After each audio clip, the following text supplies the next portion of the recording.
says hold, but I'm going to call it as a no. Return to it. All right, the gentleman from Bristol, Norfolk, Mr. Feeney, offers an amendment which the clerk will read.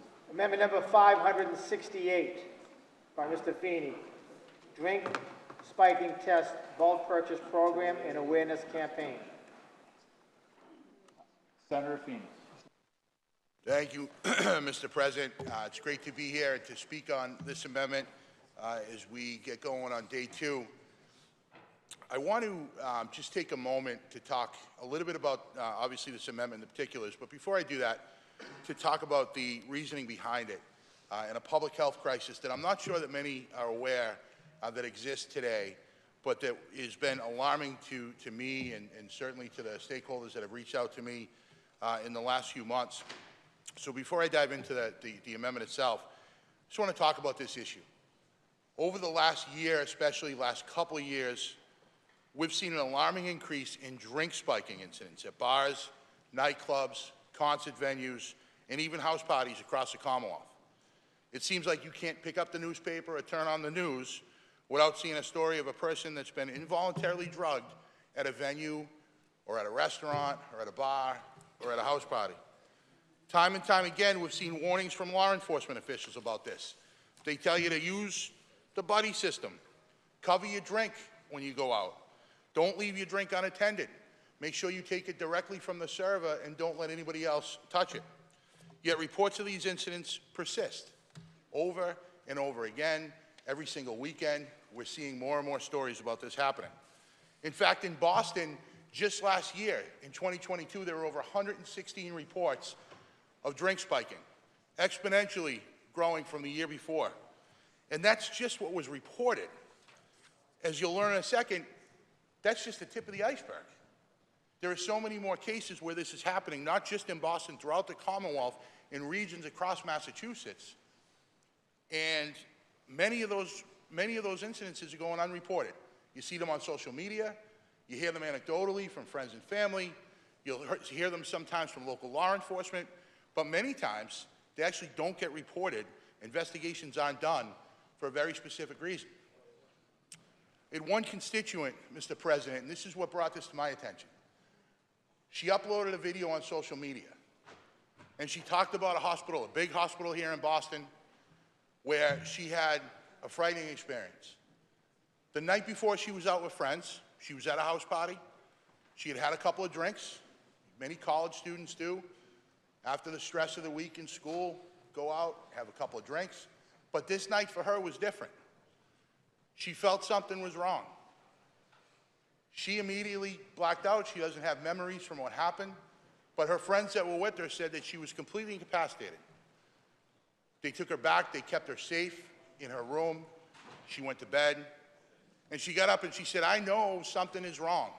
I think I've been drugged. So she went to the emergency room, and she did the right thing, and she reported it. And she said, I think I was drugged last night. And after sitting there for hours, the providers at that hospital said to her, they asked her a question, are you reporting a rape or a sexual assault? And she said, no, I'm not. I'm reporting the fact that I was drugged last night. Thank God my friends were there to keep me safe. And they said, well, because you're not reporting a rape or a sexual assault, we're not going to test you for those drugs. Now imagine that. Imagine walking into an emergency room to get tested for something that you know was put into your body, and then have them tell you we don't test for that? So I figured it was a one-off incident. Then we started digging in. We started talking to survivors across Massachusetts and found out that this is the common experience. This is not the outlier. This is the common experience for many survivors who show up in an emergency room in Massachusetts to get tested because they believe that their drink was spiked, only to be told that, sorry, we don't do that here unless you're reporting a rape. What happened to that constituent of mine and it's happening across Massachusetts is a crime. If their drinks have been spiked, that is a crime. And imagine not being able to get the test to prove that that was a crime, to prove that that happened to you. Luckily for this constituent, she went back to her school. She went to health services. They said, yeah, we'll test you. And they tested her, and it came back positive. She was roofied the night before. We started looking into whether or not this was a common practice, if this was something that, maybe some hospitals do, some hospitals don't. And unfortunately, we found out that most hospitals will not do tests unless you pay hundreds of dollars out of pocket, which many of these survivors that have reached out to us tell us, we were told that insurance won't cover it, we have to pay hundreds of dollars and we can get the test so that we can actually go to law enforcement and file a report. When you think about the lack of testing and what that means down the road, that means that no report is made to law enforcement oftentimes, or if there is, that there's no evidence, incontrovertible evidence in a drug test, in a drug screening, to be able to start an investigation. So that means they don't go to the venue, they don't check the tapes, they can't figure out where this happened, why it happened, or how often it's happening. So we don't have good data around this, all because we can't get tests. Now, I bring that up as background. This amendment in particular deals with the front end, and I want to talk about that for a second. We filed legislation this year in a standalone bill that's going to go through the committee process, and I want to make sure that that is vetted appropriately about the testing that I just mentioned. But as we started to look into the testing, we said that's one piece of this puzzle. There are many buckets in trying to get into the root of this problem. One is through prevention and awareness, obviously education of people when they're going out, of venues, training of servers on what to look out for. There's also the testing piece, as I just mentioned. But then there's something else that we can do on site, at venues, that if there's a question of whether or not somebody believes that their drink has been spiked, we have the capabilities and the technology to test right there. And think about how different that experience would be for somebody who, right when they feel the effects of a possible drugging, that they could test their drink at the venue. And if that happens to come back positive, then now we can involve law enforcement right there within minutes of their drink being drugged. We can start an investigation and a report. We can see where it's happening. We can actually be there. Law enforcement can be there. Most importantly, that person who had that happen to them, if they know, can start the process and get the resources right away to make sure that they are being kept safe and healthy. Oftentimes we hear once somebody is drugged, they don't know it right away. They may have a little bit of a gray out period, and then the next thing you know, they're in a restroom at a restaurant or a bar, and they're vomiting, and they're passed out, and their friends are trying to help them if they're there. More often than not, we know that the crime of drink spiking occurs so that another crime could occur, whether it's a robbery or an assault or a rape or murder. Now, this has been an issue that over the last year has grown exponentially, not only here in Massachusetts, but throughout the world. We talked to criminologists who said that this is happening more and more. I spoke with a Boston police lieutenant last week who said that in one case they believe it was just due to sport. Somebody like drugging drinks of patrons in a restaurant or in a bar just so that they could watch them go through what they needed to go, what they went through, passing out, blacking out. So with the standalone bill where we talk about testing, I said we have an opportunity right here in this budget to make an immediate impact. I talked earlier about many of the warnings where the police department, law enforcement, venues will tell you, cover your drinks. This little cover that goes over your drink. You can get a pack of 10 of them for a few bucks, but it prevents the drug from being able to enter that drink. If we can get these in the hands of people that are going out, we're making a difference. The other thing that we can do, and part of what this amendment does, is it directs an appropriation to DPH, who we've spoken to allow them to go out and bulk purchase drink testing kits.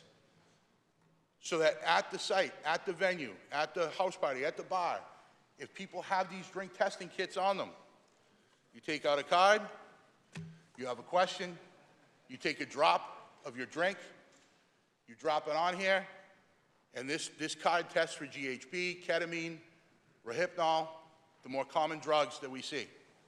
Years ago, I can remember we used to hear about it as the date rape drugs. Since then, we know that it's a lot more than just somebody that you know. It's a lot more than just date rape.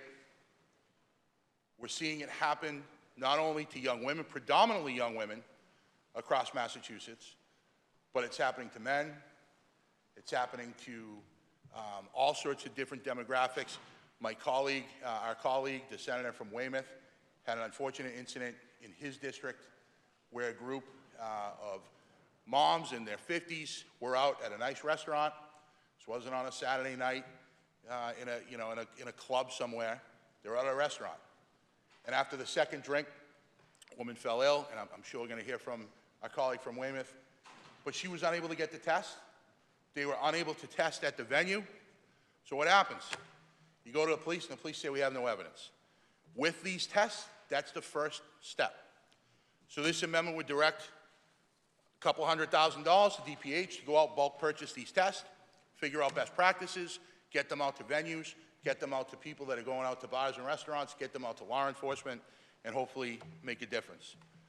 I want to end, Mr. President, just by reading a couple of quotes from a Boston Magazine article by McKenna Jarrah that was posted just in February of this year. And I want you to think about this, because this experience could be anybody in our families. It could be us. It could be your loved ones. This is about a gentleman named Peter. It was after 3 a.m. by the time Peter entered the emergency room. Now 3 hours since he'd had anything to drink, and he was hallucinating. Under the unforgiving bright lights of the hospital room, he was gripped with panic. He fought off nurses, believing that they were demons from the Lord of the Rings. He spoke gibberish. He invoked spells from Harry Potter in a fruitless attempt to vanquish his doctors, who were forced to put him in restraints. The symptoms Peter's friend and family later described to him matched those of the common date rape drug, GHB. Unfortunately, Peter will never know for sure. Nurses at the hospital, he says, didn't test for the date rape drugs, explaining to his parents that too much time had passed to accurately detect them in his system. The nurse's possible skepticism may have also played a role in the decision not to test. Jotted in Peter's medical record under the space for attending reason was a note that said, and this is a question, someone spiked his drink? Now, Peter's story is hardly unique, Boston Magazine goes on to say. In 2022, the Boston Police, as I said, received 116 reports of incidences involving contaminated or roofied drinks. Yet these cases, and this is the key to this whole situation, these cases represent only the tip of the iceberg. Last fall, legions of people took to social media to post stories that sounded a lot like Peter's. Listen to this from our constituents, survivors in Massachusetts. I only had 2 drinks. I passed out in the bathroom. I couldn't move my legs. I don't remember anything. Like Peter, the majority of victims didn't file a police report. Like Peter, the majority of the victims didn't file a police report. And for those who did go to the ER, few were tested for date rape drugs. Now, in Peter's case and the many other victims that have come forward, if you read their stories, and I encourage you, there's a Facebook page where many of these folks have come together, thousands and thousands of people on this Facebook page reporting their experiences. I encourage you to take a look at it, because the experience and the stories that they tell are just far too common. The commonality between them is always that they were at a restaurant, at a bar, they felt ill effects, something happened to them, their friends were there, hopefully, to get them safe. But almost none of them were able to actually go and start a police investigation, which means what? That whoever did it and got away with it that night is probably going to be back the next night going after somebody else, or the next weekend, or the next weekend, or at another restaurant, another venue. And I'll tell you that the venues themselves, the restaurants, the bars, the liquor license holders in Massachusetts, this is the last thing that they want to happen in their facility. And they've tried to be proactive. They've tried to be proactive in training their employees, in working together to look for the signs. Law enforcement, especially in Boston, has been very, very proactive in putting out memos to people, not only to the servers, but to patrons on what to look for. But the state has not caught up. Massachusetts has allowed a patchwork of response to this, and we have not caught up as a Commonwealth to what's actually happening out there. If we just take a couple of small measures. Number one, the testing at our hospitals, which I want to commend two of the bigger hospitals just in the last couple of weeks have said that they have changed their policy now. Since we started asking questions, since we started digging into this, two major hospitals have changed their policy, and they will perform testing. But you know what? We represent every corner of Massachusetts, and victims shouldn't be forced to play hospital roulette, whether you're in the Berkshires or down the Cape or in Attleboro or in Boston, to find the right hospital that's going to test you when a crime has been committed against you. To find out what's been put into your body, they shouldn't have to play hospital roulette and guess which provider is going to test them for being involuntarily drugged at a nightclub. It's crazy. The Commonwealth of Massachusetts needs to catch up. We need to standardize, and we need to invest and make sure that the resources are there for patrons, for venues, and for our constituents, for servers, and for anybody that's in this space where people's lives are in jeopardy. Again, this amendment, Mr. President, is a modest amendment, but it's a start. These drink testing kits, again, you get a pack, I think I got a pack of 10 of these for like $7. We can bulk purchase these in Massachusetts, allow DPH to figure out best practices. They've been a joy to work with on this. They want to find a solution, to have them work along with the ABCC, who have brought into the conversation, as our regulators who are out at these licensed venues every single night, every weekend. They do incredible work on the regulatory side. Let's bring them in to make sure that these kits are getting out to places. And finally, for our constituents, for people that are going out on a weekend, after work, who are having one or two drinks, we want to make sure that they know that they can be safe, that somebody's taking them seriously. And by God, that this Senate and that the Commonwealth of Massachusetts is listening to them. That all those stories that they're posting on social media, that they make a difference, that they're able to affect change and move policy with their experience, that we have to step up and do what we need to do. So this is only one step, part of a larger conversation. I want to thank many of the stakeholders that have been involved in this. As I said, ABCC, DPH, many of the venue owners, licensed premises, City of Boston, law enforcement in Boston and elsewhere. My colleague, the gentleman from Weymouth, who has been a leader on this as well, whose own action was spurred by something that happened to his constituents. So this is one step in a larger process, but we have to act now, Mr. President. I know we can make a difference even with this one amendment. I hope it is adopted, and I ask that when a vote is taken, it be done by a call of the yeas and nays. I want to ask when a vote is taken, it be taken by a call of yeas and nays. Or discussion having arisen, yeas and nays will be ordered. Does anybody else wish to be heard on this matter? Mr. President. The gentleman from, Plymouth and Norfolk. Thank you, Mr. President. First off, I couldn't have said that better. I thought that the gentleman from Foxborough just did an amazing job. And I first saw this issue when Fox 25 brought this to my attention, just randomly watching the news, seeing the gentleman from Foxborough on there addressing a TikTok post that a constituent of his made who was a student at Northeastern, and she had been drugged. And that the hospital at that point in time basically said, we're not going to run a test, which means, as he had said, no police report, no investigation, no nothing. The person who did it gets away, more than likely to do it again. And to see that go from, I believe that was in late January, I watched that report, to be here today in May and to have $250,000 be allocated to a solution, not the end game, but to a solution that's in place right now for constituents of all of ours to be able to combat a societal ill that's out of control. You go to any single bar in Boston right now, and there's signs up there, awareness campaigns that they're running on their own. You know, DPH is probably, modestly involved in this, but predominantly it's the bars themselves that are saying, watch your drink. If you go to the bathroom, make sure somebody is looking over your drink. Hopefully we get to a point in time in society that doesn't exist, but we're in that point in time in society. And the gentleman from Foxborough has been a leader on this issue. And honestly, without seeing that news report, it would have been something that was, subliminally in the background of something that, I had thought about. But seeing that, and then literally 2 weeks later, an individual who was in her late 50s was drugged in Hingham. Her husband's a physician. They go to South Shore Hospital, and they can't get a test. And they say, without the test, no investigation, no report. It's like it didn't happen, but it did. And that individual doesn't believe that they were targeted for date rape.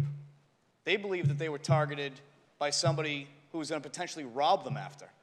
So this is being used outside the spectrum of how we traditionally think of date rape drug or drink spiking. This is being used by a whole host of people for very bad reasons.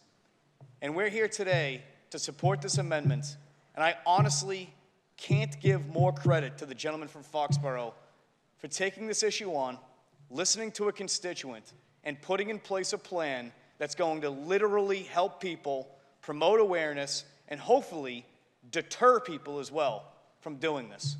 So to the gentleman from Foxborough, thank you.